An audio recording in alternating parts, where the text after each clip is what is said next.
کتنے لوگ ہیں مال ان کے گھر میں آ جاتا ہے اور ان کی اولاد ان کے ہاتھوں سے نکل جاتی ہے.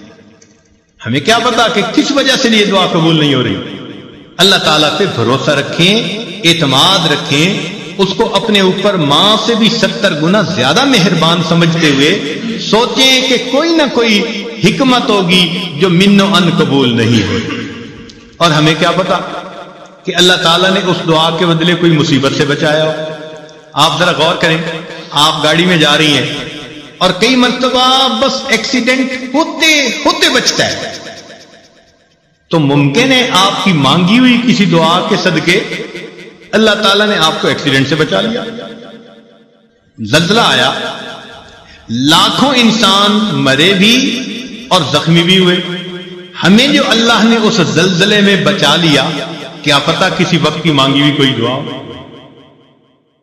تو یوں کہہ دینا جی ہم نے مانگی ہے دعا قبول نہیں ہوتی، یہ جلد بازی اللہ تعالیٰ کے بارگاہ میں ظاہر کرنا مناسب نہیں. دعا مانگنی چاہیے، مانگتے رہنا چاہیے. آپ نے دیکھا ہوگا کہ بچہ کوئی چیز مانگتا ہے تو ماں شروع میں منع کر دیتی ہے، نہیں دینی. پھر مانگتا ہے، پھر وہ کہتی ہے نہیں دینی، جھڑکی بھی دے دیتی ہے. لیکن جب بچہ مانگتا رہتا ہے، اس چھوٹے سے بچے کو بھی پتا ہے کہ میں مانگتا رہوں گا نا تو امی دے دے گی. چنانچہ تھوڑی دیر کے بعد جب وہ روتا دھوتا ہے ماں کے سامنے، ماں چیز بھی لے کے دے دیتی ہے اور اٹھا کے سینے سے بھی لگا لیتی ہے. تو اسی طرح دعا مانگنی ہو تو ہم نان سٹاپ بغیر تھکے اللہ سے مانگتے رہیں. ہمارا کام ہے مانگنا.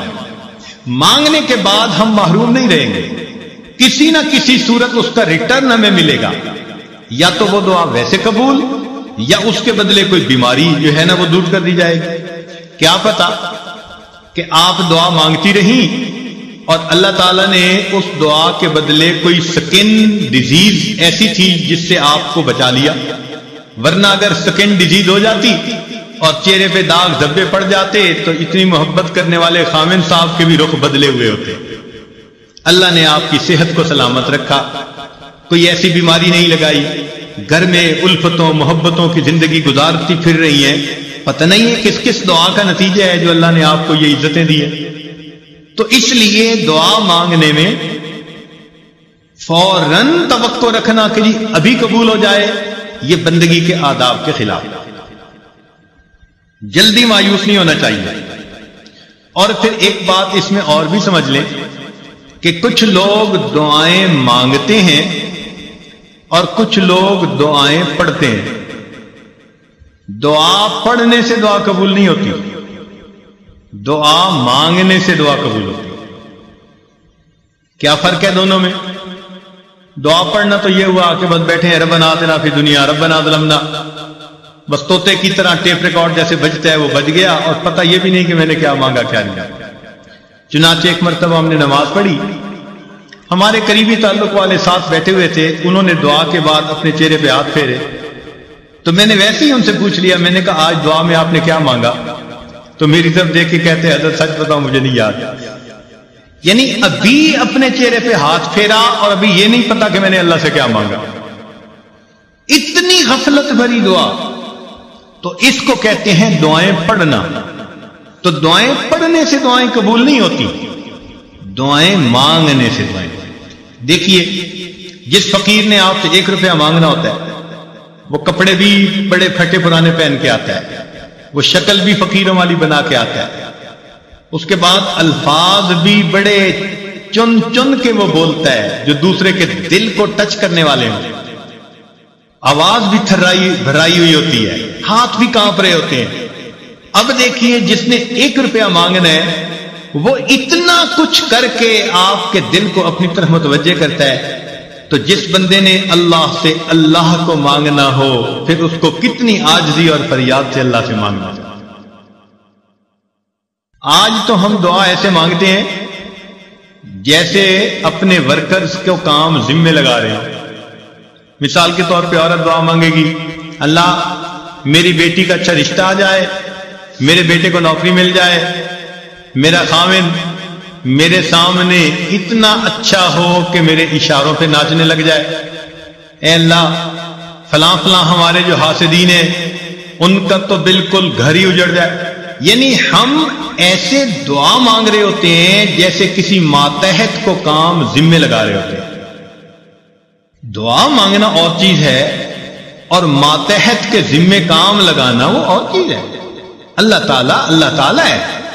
اس انداز میں دعائیں مانگنا، یہ ہو جائے، یہ ہو جائے، یہ ہو جائے، جیسے سیٹھ صاحب بیٹھے ہوئے اپنے ورکرز کو کام اسائنمنٹ دے رہے ہیں. تو اللہ تعالیٰ کو دعا میں اسائنمنٹ نہ دیا کریں. اللہ تعالیٰ کے سامنے عاجزی اور زاری کا اظہار کر کے، بندگی کا اظہار کر کے، اللہ کی عظمت کو مان کے اللہ سے دعا کیا کریں، سوال کیا کریں. تو جب ہم اس طرح سے مانگیں گے تو دعائیں جلدی قبول ہوں گی. ہم الزام ان کو دیتے تھے، قصور اپنا نکل آیا. ہم شکوہ لیے پھرتے ہیں جی ہماری سنتا ہی نہیں، حالانکہ دعا مانگنے میں کتنی کوتاہیاں ہم خود کر لیتے ہیں. چنانچہ حجاج بن یوسف کے بارے میں آتا ہے کہ طواف کر رہا تھا اور ایک نابینا وہاں بیٹھا دعا مانگ رہا تھا، اے اللہ مجھے بینائی عطا کر دے. تو حجاج بن یوسف رکا اور اس نے اس کو ٹھوکر لگائی اور کہا اندھے تجھے پتہ ہے میں کون ہوں؟ اس نے کہا نہیں. اس نے کہا میں حجاج بن یوسف ہوں. اب اس کے بارے میں مشہور تھا کہ یہ بہت ہی زیادہ سخت طبیعت کا بندہ ہے، جو کہہ دیتا ہے نا وہ پورا کر دیتا ہے. چنانچہ اس کا نام سن کے اندھا گھبرا گیا کہ آج میرا کس سے واسطہ پڑ گیا. تو حجاج بن یوسف نے کہا کہ دیکھ میں طواف کر رہا ہوں، اگر میرا طواف مکمل ہونے تک تیری بینائی ٹھیک نہ ہوئی تو میں نے تیرے قتل کا حکم دے دینا. اور اس نے ایک پولیس والا بھی ساتھ کھڑا کر دیا کہ یہ اندھا بھاگنے نہ پائے، اور خود طواف کرنے لگ گیا. اب تو جی اندھے کا حال عجیب، آنسو بھی گر رہے ہیں اور کانپ بھی رہا ہے اور دعا مانگ رہے، اللہ پہلے تو بینائی کا سوال تھا اب تو میری زندگی کا سوال. ایسے تڑپ کے اس نے دعا مانگی. کہتے ہیں کہ حجاج بن یوسف جب واپس آیا اللہ نے اس کی بینائی عطا فرمائی. تو حجاج بن یوسف نے اسے کہا کہ جیسے تم پہلے بیٹھے دعا مانگ رہے تھے نا، ساری عمر بیت اللہ کے سامنے اس طرح بیٹھ کے دعا مانگتے، تمہاری دعا قبول نہیں ہو سکتی تھی کیونکہ یہ زبان سے نکل رہی تھی، دل سے نہیں نکل رہی تھی. اب جب تمہیں اپنی جان کا خوف ہوا، اب تڑپ کے دل سے دعا مانگی، اور دل سے جو بات نکلتی ہے اثر رکھتی ہے، پر نہیں طاقت پرواز مگر رکھتی ہے. تو اس لیے دعا ہمیشہ انسان ایسے مانگے کہ تڑپ کے مانگے، دل سے دعا نکلے، پھر دیکھیں اس کے بعد اللہ رب العزت کی طرف سے کیسے رحمتیں ہوتی ہیں.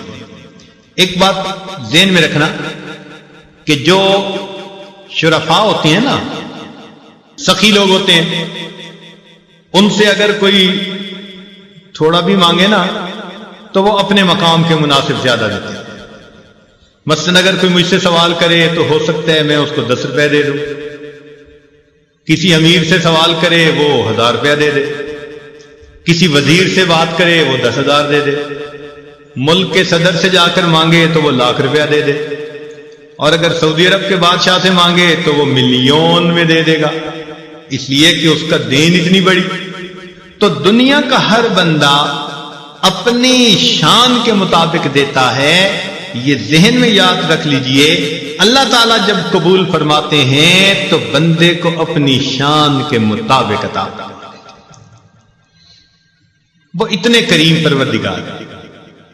چنانچہ بندے کے یعنی مانگنے والے کا دامن چھوٹا اور دینے والے کی دین بڑی ہوتی ہے. جس نے بھی مانگا. مجھے بچپن کا ایک واقعہ یاد ہے.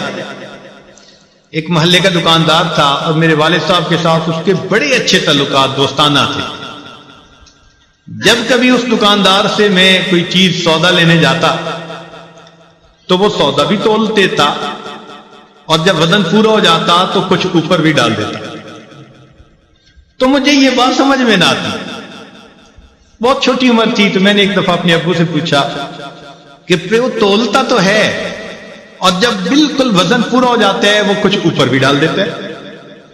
تو ابو نے بتلایا کہ بیٹے یہ اس کی محبت ہے کہ جتنا حق بنتا ہے وہ حق سے زیادہ ہمیں دیتا ہے. وہ بچپن کی بات آج یاد آتی ہے کہ اگر ایک انسان کے اندر محبت ہے، اخلاص ہے، تعلق ہے، وہ مانگنے والے کو اس کی مانگ سے زیادہ دیتا ہے، تو اللہ رب العزت تو بڑے قریب ہیں، رحیم ہیں۔ بندہ جب اللہ تعالیٰ سے مانگتا ہے، اللہ تعالیٰ اس کی توقعات سے بھی بڑھ کر اسے عطا فرماتا ہے۔